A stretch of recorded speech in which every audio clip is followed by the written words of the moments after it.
Assalamualaikum warahmatullahi wabarakatuh.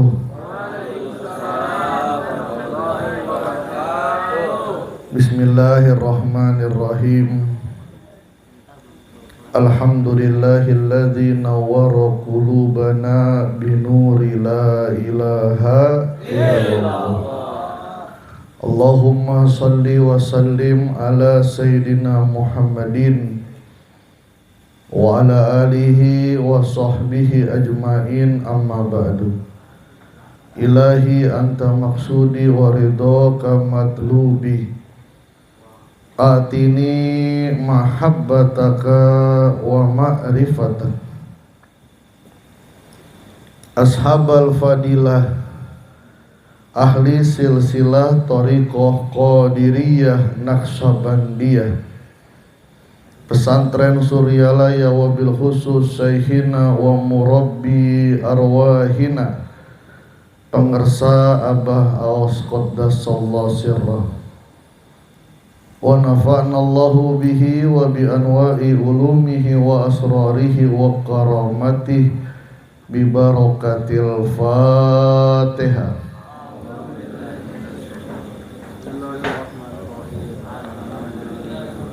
Ya.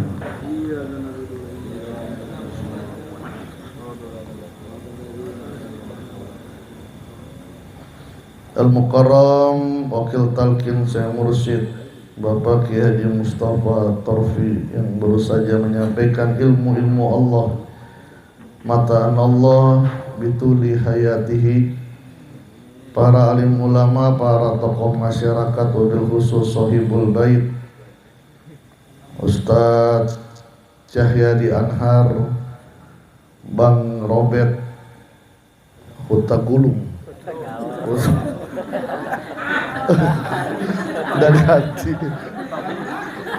Udah ganti ya. Udah kayak abang saya beliau itu. Mudah-mudahan disehatkan badannya, disehatkan seluruhnya, dijembarkan rezekinya, berkah hidupnya, bahagia dunia dan akhirat beserta keluarganya dan anak keturunannya. Ikhwan akhwat yang dirahmati oleh Allah, dalam ilmu perkambingan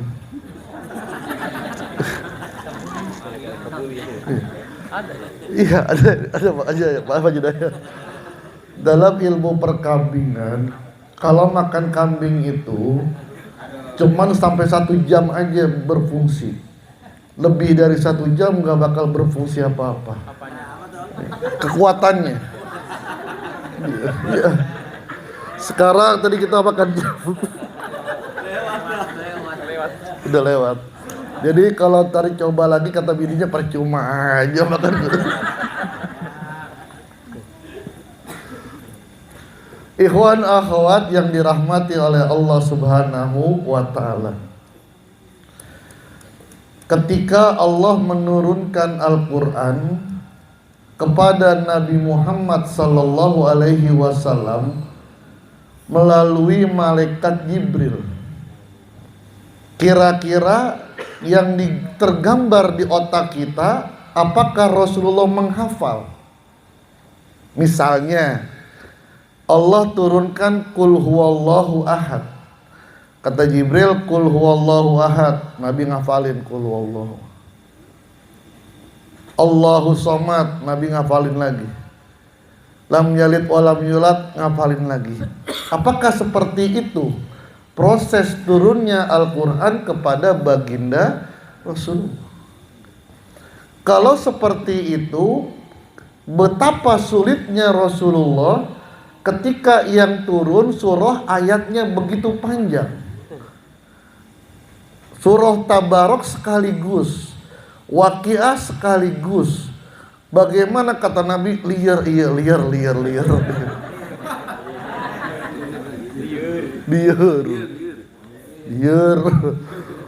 Kenapa belum pasti liar, belum ada liur? Ini gara-gara kambing. Jawabannya adalah tadi ayat yang dibacakan oleh Kiai Mustafa, wa nazzalahu ala qalbika Turunnya Al-Quran itu bukan ke otak, tapi ke dalam hati. Seperti kita mendownload, semuanya sudah ada dalam diri Rasulullah, tinggal di-download saja. Sekali baca malaikat Jibril, langsung Rasulullah membacanya, mengulangi bacaan itu. Kenapa? Karena turunnya ke dalam hati. Tadi Abu Abbas Al-Mursi, dia itu muridnya Abu Hasan As-Sazili. Abu Hasan As-Sazili pendiri Thariqah Saziliyah. Beliau yang punya Hizib Bahar, Hizib Nasr.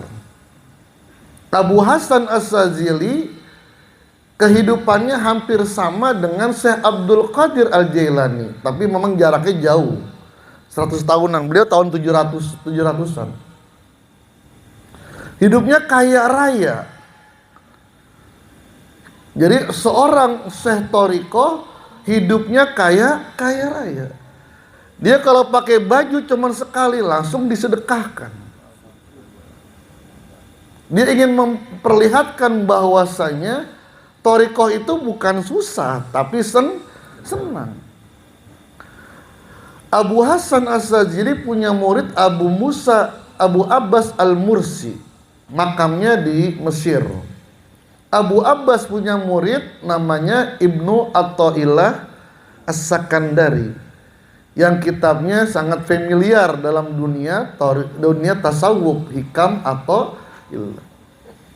Abu Abbas mengatakan, alhamdulillah auqatuna kulluha Lailatul Qadar.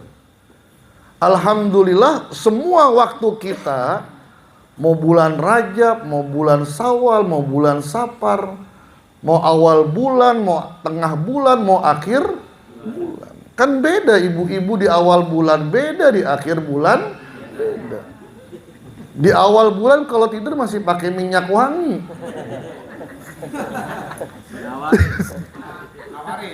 Masih nawarin. Akhir bulan udah ngebelakangin. Bukan pakai minyak wangi, minyak tawon. Lehernya minyak tawon, jidatnya pakai Remason. Pas Bang Robert nyium penasan. Wah, udah BH-nya pakai peniti. Pas dipeluk lepas penitinya, ketusuk. Ini gara-gara kambing ini.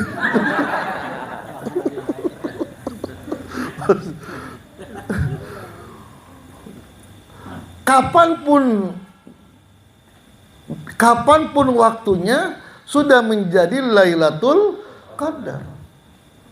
Apa yang membuat itu adalah hatinya. Yang membuat semua bulan itu sama, bulan Ramadan, yang membuat setiap malam itu sama Lailatul Qadar, karena kondisi hatinya.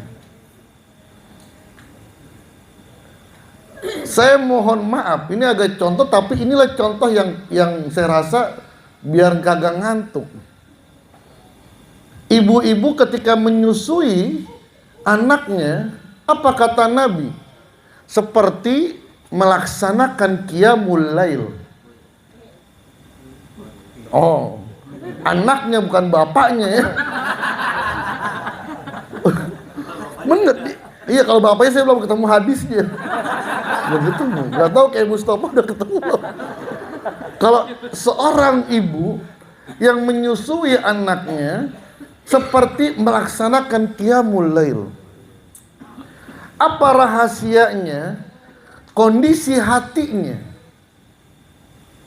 Seorang ibu ketika menyusui anak, itu hatinya begitu bahagia, begitu senang ketika anaknya meminum air susu dari ibunya. Rasa senang itulah yang ingin Allah dapatkan dari makhluknya ketika melaksanakan qiyamul lail. Ketika kita melaksanakan qiyamul lail, hati kita tenang, senang, itulah yang Allah. Maka ketika sedang berzikir enak banget. terusin zikirnya. Berdoalah dalam hatinya. Itulah tempat. Jadi itu tanda bahwa zikir kita sampai kepada Allah. Kan kalau kondisi kita kan masih berubah-ubah. Seorang ibu yang saking senangnya dengan anaknya, maka mohon maaf ketika ibu tidak menyusui anak, bukan semakin besar, tapi kering dia punya susu. Semakin banyak dia menyusui anak, semakin bagus. Bapak nggak ada matunya, nggak ada pasalnya. Tapi yang luar biasa dari Rasulullah, ini luar biasa Rasulullah.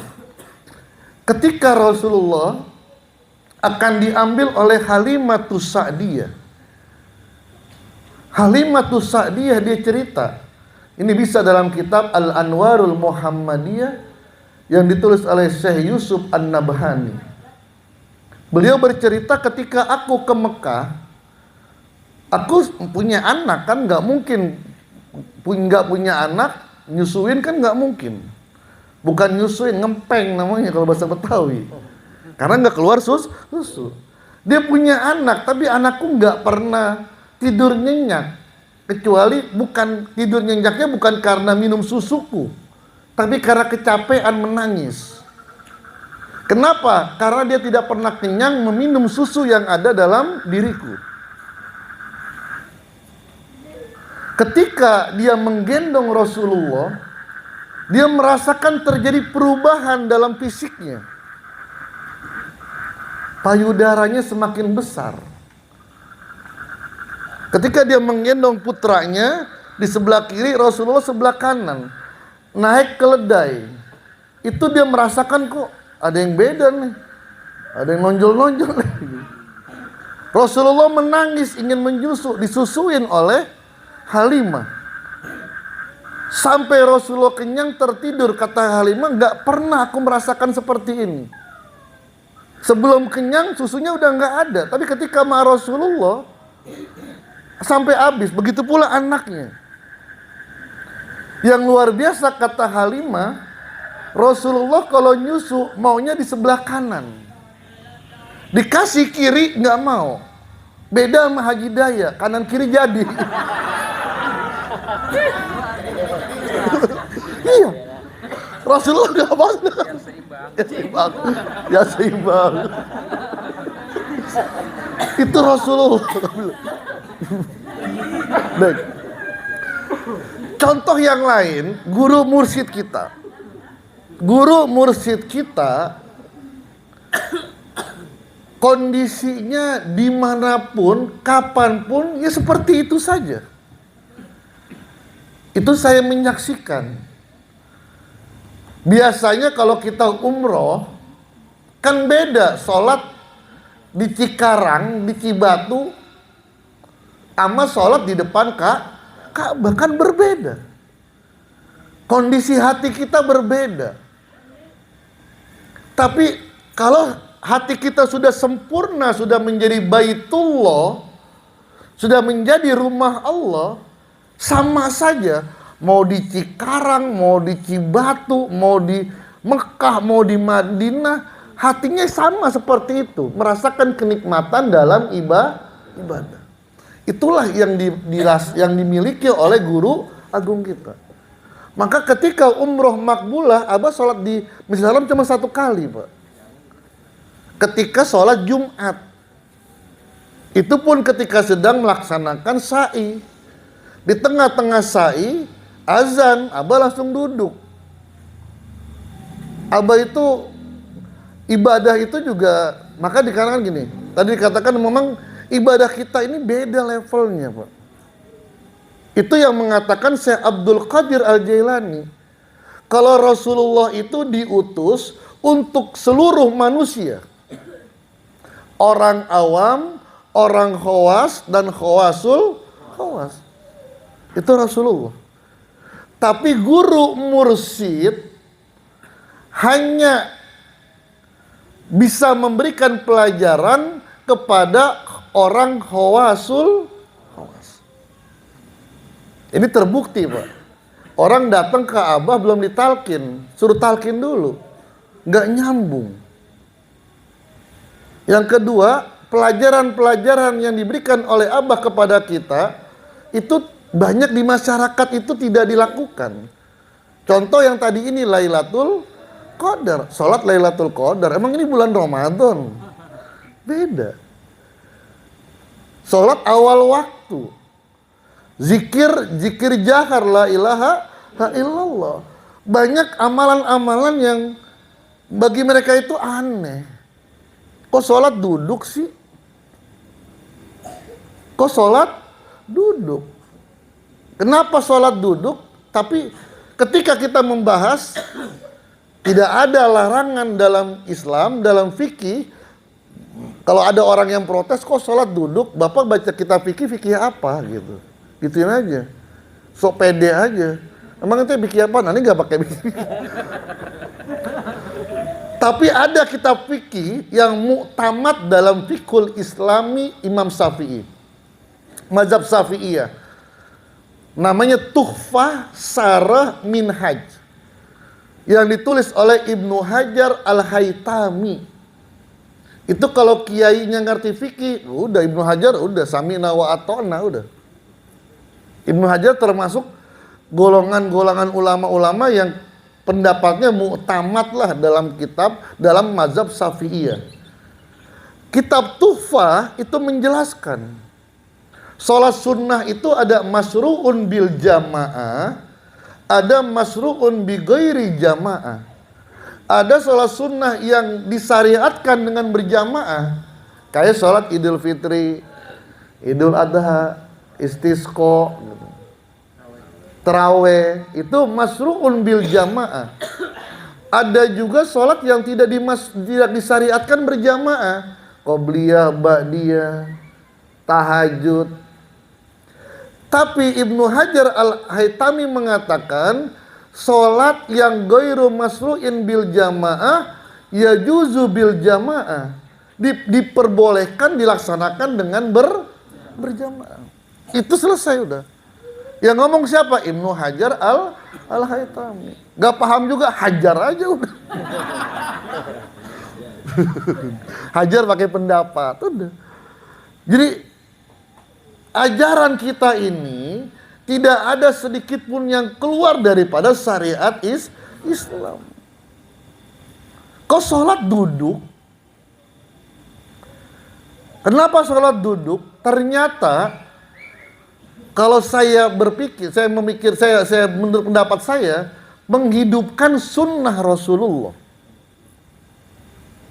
Sholatnya kita duduk salah satu menghidupkan sunnahnya Rasulullah.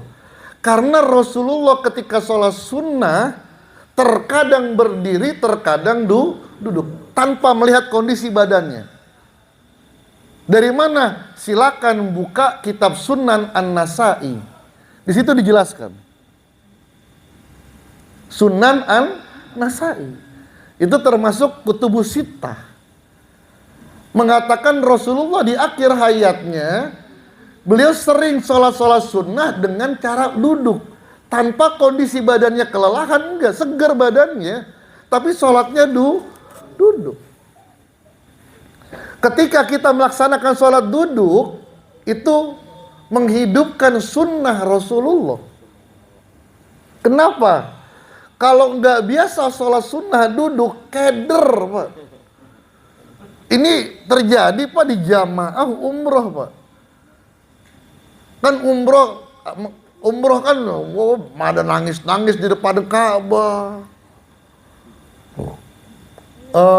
Pas pulangnya kan di pesawat bisa, kalau kemarin kan bisa Turki 13 jam. Ada beberapa sholat yang harus dikerjakan di pesawat. Itu rata-rata kalau kita lihat banyak yang nggak sholat. Sedangkan sehari sebelumnya masih nangis-nangis di depan Ka'bah. Ya Allah, ya Allah.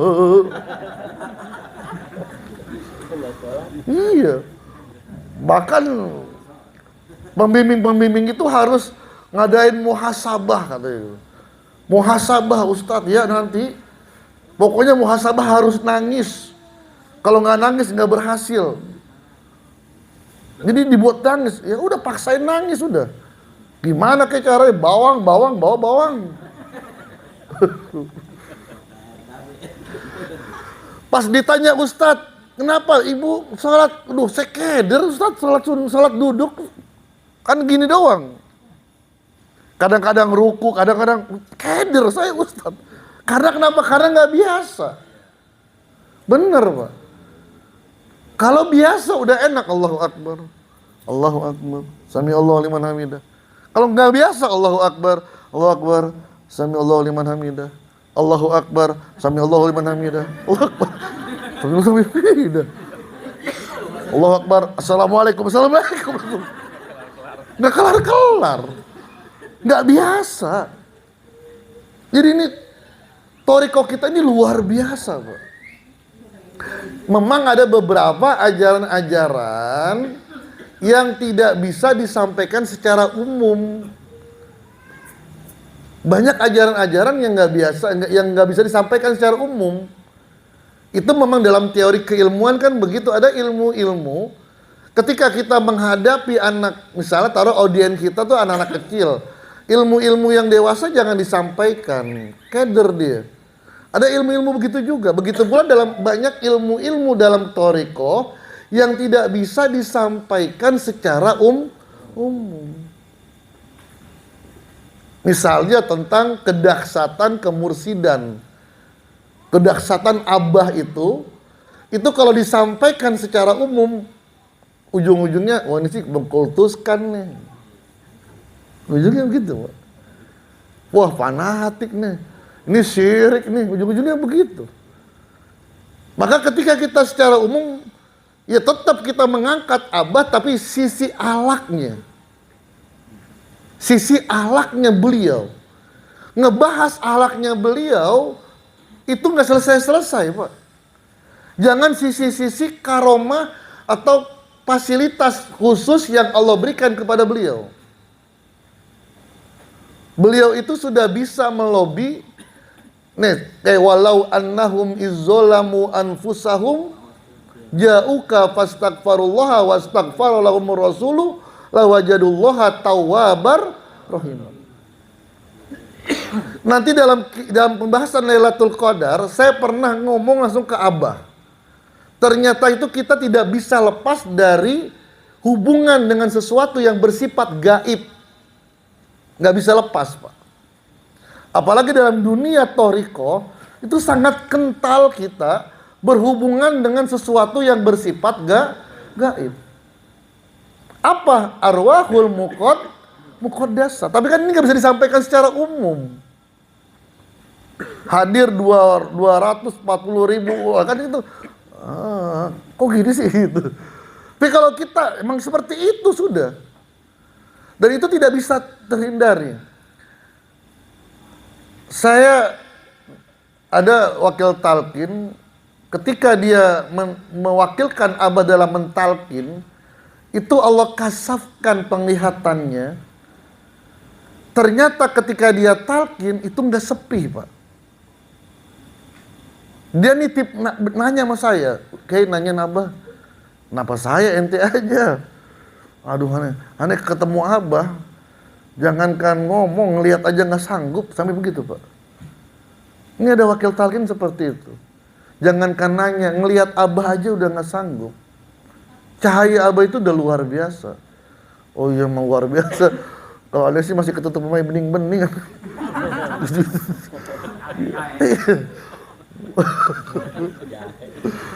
Akhirnya saya tanya sama abah. Abah, Kiai ini nitip pertanyaan gitu.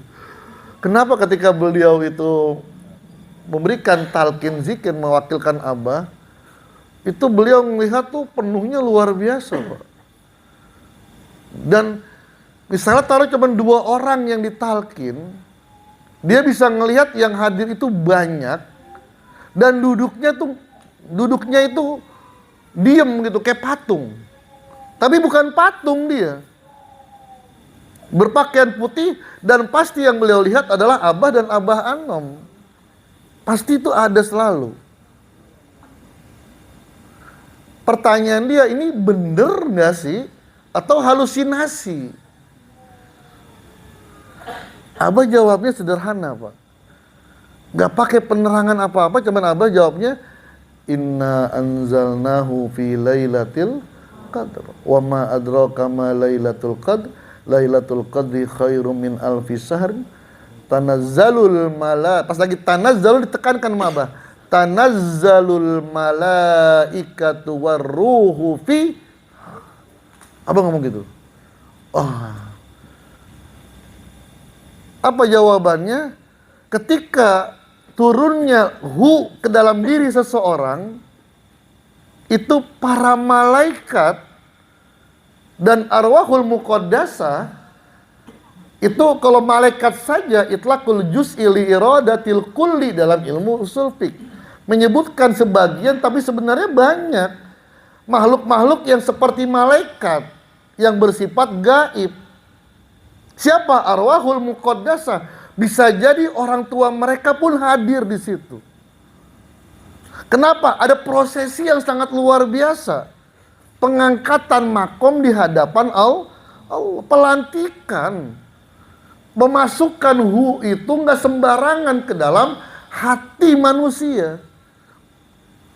Itu ada prosesnya luar biasa. Mereka itu hadir semuanya dan mengucapkan selamat luar biasa. Maka itulah yang dikatakan Abah, kalau sedang susah talqin. Mau apa talqin? Talqin aja udah. Meskipun hanya badal talqin. Kenapa badal talqin itu? Dua dapatnya, buat orang yang dibadalkan dan satu lagi buat diri kita. Jadi sesuatu yang bersifat gaib itu tidak bisa lepas dalam diri kita. Begitu pula dalam dunia thariqah ini. Tapi pengalaman-pengalaman yang gaib-gaib ini jangan menjadi sesuatu yang dijual ternyata. Dan itu nggak diajarkan oleh Abah. Abah itu mengajarkan kepada kita apa? Ahlakul karimah. Itu aja kita jual kepada orang-orang tentang guru mursyid. Guru saya itu udah luar biasa. La khaufun alaihim walahum yahzanun. Pernah ngeliat Abah pakai koyo, pusing? Nggak pernah. Dikerokin aja nggak pernah. Dipijetin nggak pernah. Paling kalau kaki juga itu dari dipaksa sama muridnya, ya udah kaki. Abah lagi pusing, lagi dipijetin. Kalau kita kan begitu, pusing-pusing, tukang pijet. Nggak mempan, mati pijet. Jangan. Tadi saya ngomong. Balik lagi, itulah keadaan hati. Makanya dalam thariqah ini yang difokuskan adalah membangun hati. Abah itu sholatnya di masjid haram cuma sekali, Pak. Yang lain di hotel. Tapi sholatnya Abah di hotel dengan di Masjidil Haram sama aja kondisinya. Bahkan sholatnya Abah di Ciseri dengan di Masjid Haram sama kondisinya. Sama aja Allah, sama aja gitu. Kalau kita kan di Masjid Haram, Allah,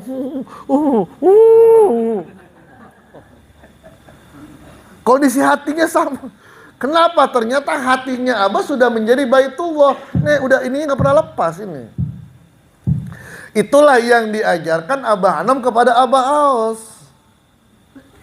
Ketika Abah akan melaksanakan ibadah haji, setelah pulang ibadah haji lah, ke Raudhah nggak Aos? Alhamdulillah Abah. Desek-desekannya, iya. Kenapa nggak bikin Raudhah sendiri? Maksudnya apa? Nggak usah masuk ke Raudhah berebut-berebutan. Yang membedakan adalah orang yang sholat di Raudhah hatinya merasa nyaman.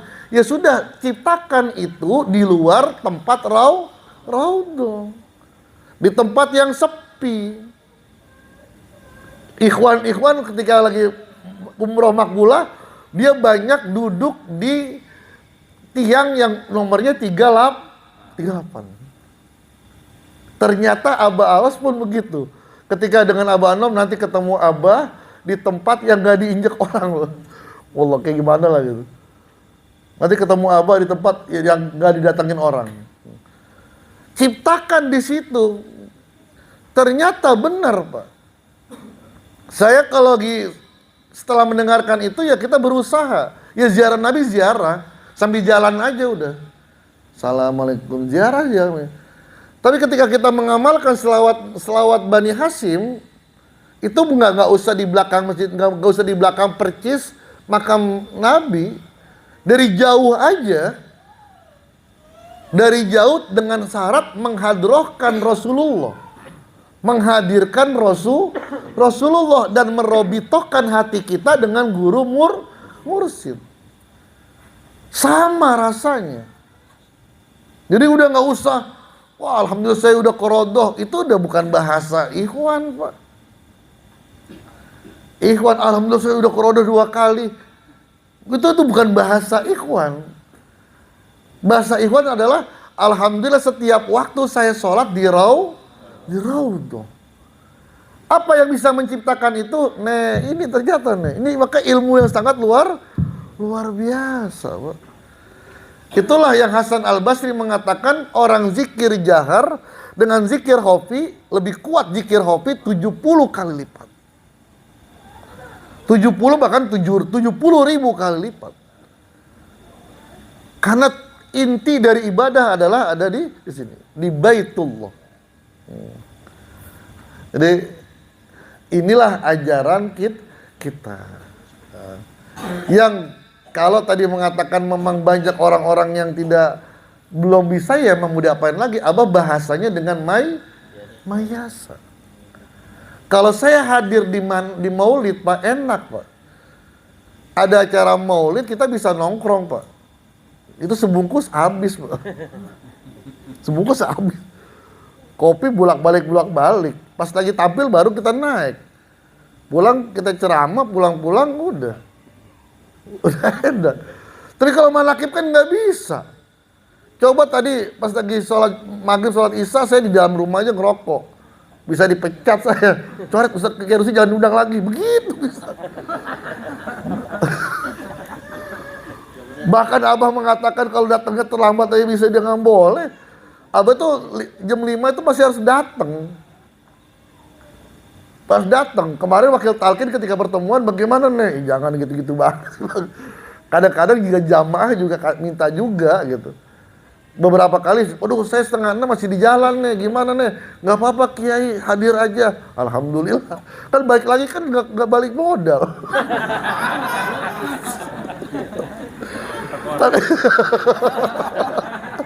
Tapi Abah udah nggak begitu.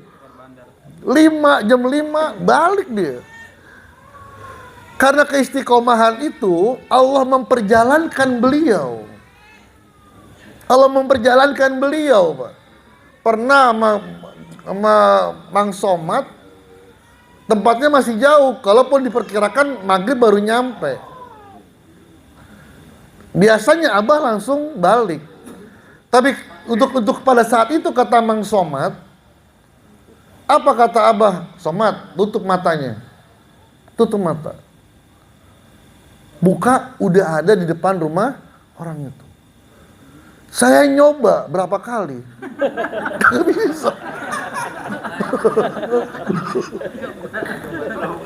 Masih di sini juga. Wah, gagal. Telepon aja.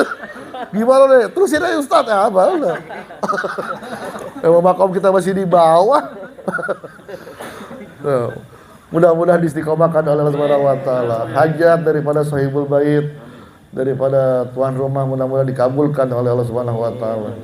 Dan kita terus istiqomah dalam berzikir la ilaha illallah. Wallahu muwaffiq ila aqwamit thoriq. Assalamualaikum warahmatullahi wabarakatuh.